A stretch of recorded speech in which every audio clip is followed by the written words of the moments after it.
Welcome to big news. నేను మీ గౌసుద్దీన్ షేక్. ఉన్నదే రాస్తా, చూసిందే చెప్తా.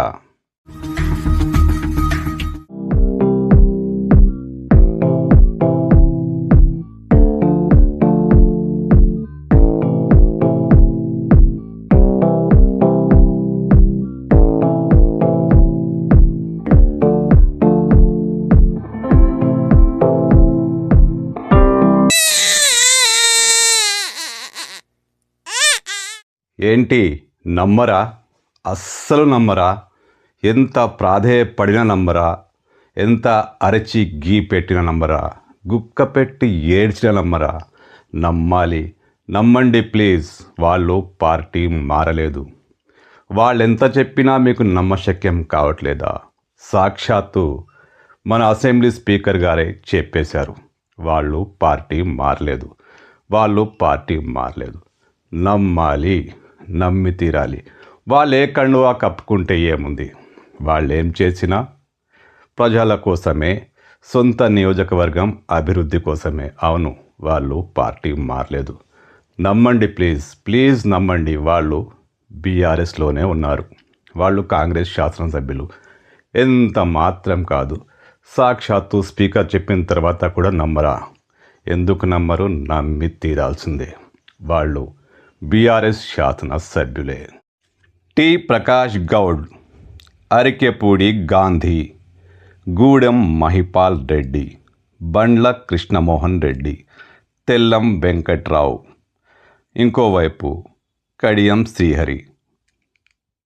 కడియం శ్రీహరి విషయం కాసేపు పక్కన పెడితే, ఈ 5 శాసనసభ్యులపై అనర్హత వేటు పడుతుందని స్పీకర్ రూలింగ్ ఇస్తారని వీళ్ళు పార్టీ మారారని బీఆర్ఎస్ ఎంతగానో ఆశలు పెట్టుకుంది. నిజానికి వీళ్ళు పార్టీ మారారు కూడా. కానీ వాళ్ళు పార్టీ మారినట్టు ఎక్కడా స్పష్టమైన ఆధారాలు లేవంటూ తెలంగాణ అసెంబ్లీ స్పీకర్ గడ్డం ప్రసాద్ గారు ఆయన రూలింగ్ ఇచ్చేశారు, తీర్పు చెప్పేశారు. కోర్టు మొట్టికాయల మీద మొట్టికాయలు వేసిన నేపథ్యంలో గడువులోగా తీర్పును వెలువరించకున్న ఏదో ఒకలా ఆయన తీర్పు చెప్పేశారు. ఏం చెప్పారు? ఈ 5 శాసనసభ్యులపై తొలి విడతగా తుది తీర్పు వెలువరించారు. ఏమని? వాళ్ళు పార్టీ మారలేదు. టెక్నికల్గా వాళ్ళు పార్టీ మారలేదు. వాళ్ళు పార్టీ మారినట్టు ఎలాంటి ఆధారాలు లేవు. వారిని బీఆర్ఎస్ శాసనసభ్యులుగానే పరిగణిస్తున్నట్లు స్పీకర్ చెప్పేశారు. అంటే ఈ 5 శాసనసభ్యులు పార్టీ మారనట్టే. వాళ్ళు కండువాలు కప్పుకున్నారు, ముఖ్యమంత్రిని కలిశారు. ఇవన్నీ పట్టించుకోదు సుమా. వాళ్ళు ఏం చేసినా ప్రజల కోసమే, ప్రజాభిష్టం కోసమే. కండువాలు కప్పుకున్నా, ప్రభుత్వ కార్యక్రమాల్లో పాల్గొన్నా, పార్టీ కార్యక్రమాల్లో, కాంగ్రెస్ పార్టీ కార్యక్రమాల్లో పాల్గొన్నా, వాళ్ళు మాత్రం పార్టీ మారలేదు. వాళ్ళు బీఆర్ఎస్లో ఉన్నట్టు లెక్క. ఎందుకంటే స్పీకర్ చెప్పేశారు, స్పీకర్ తుది తీర్పు చెప్పేశారు. అంటే ఈ 5 శాసనసభ్యులు ఇక కాంగ్రెస్ శాసనసభ్యులు ఎంత మాత్రం కాదు. వాళ్ళు కాంగ్రెస్తోనే ఉంటారు, కాంగ్రెస్లోనే తిరుగుతారు, కాంగ్రెస్ కండువాలే కప్పుంటారు. తప్పదు మరి. ప్రజల అభివృద్ధి కోసం, సొంత శాసనసభ నియోజకవర్గం కోసం వాళ్ళు అలా తిరుగుతుంటారు. అంత మాత్రాన వాళ్ళు ఏదో పార్టీ మారారని జంప్ జిలాలీనని కేసు పెడితే ఎలా? బీఆర్ఎస్ వాళ్ళకు పని పాట లేదు. అలా కేసు పెట్టేశారు. కానీ స్పీకర్ గారు మాత్రం చారిత్రాత్మకమైన తీర్పు ఇచ్చేశారు, వాళ్ళు పార్టీ మారలేదని. మరోవైపు కడియం శ్రీహరి, నేను బీఆర్ఎస్ శాసనసభ్యుడినే అని డైరెక్ట్గా స్పీకర్కే లేఖ రాశారు. తన జీతంలోంచి నెల 5,000 రూపాయలు బీఆర్ఎస్ పార్టీ ఖర్చుల కోసం చెల్లిస్తున్నానంటూ ఆయన టెక్నికల్గా ఒక ఆధారం కూడా చూపెట్టారు. ఈ 5 శాసనసభ్యులు, ఈ కడియం శ్రీహరి, వీళ్ళు ఖచ్చితంగా పార్టీ మారలేదు. టెక్నికల్గా ఎలాంటి ఆధారాలు లేవు. ఆ ఫోటోలు, వీడియోలు, వాళ్ళు కలవడాలు, కండువాలు కప్పుకోవడాలు అవన్నీ వేస్ట్ అబ్బా. ఎందుకంటే వాళ్ళు పార్టీ మారలేదు. దయచేసి నమ్మండి ప్లీజ్. వాళ్ళు పార్టీ అస్సలు మారలేదు. మరి ఇప్పుడు బీఆర్ఎస్ ఏం చేస్తుంది?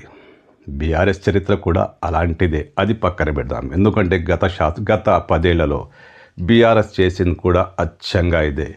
కాంగ్రెస్ పార్టీ శాసనసభ్యులు టపా ఆ పార్టీలోకి జంప్ అయిపోయారు.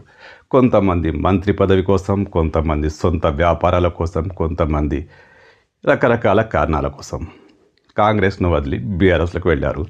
కానీ అప్పుడు ఇలాంటి తీర్పు రాలేదేమో, బహుశా కాంగ్రెస్ పార్టీ వాళ్ళు ఒత్తిడి చేయలేదేమో. ఇదే కారణంగా అప్పుడు స్పీకర్ ఇలాంటి చారిత్రాత్మకమైన ప్రకటనను, నిర్ణయాన్ని, తీర్పును వెలువరించలేకపోయారు. కానీ ఈసారి మాత్రం స్పీకర్ అద్భుతమైన తీర్పును చేశారు.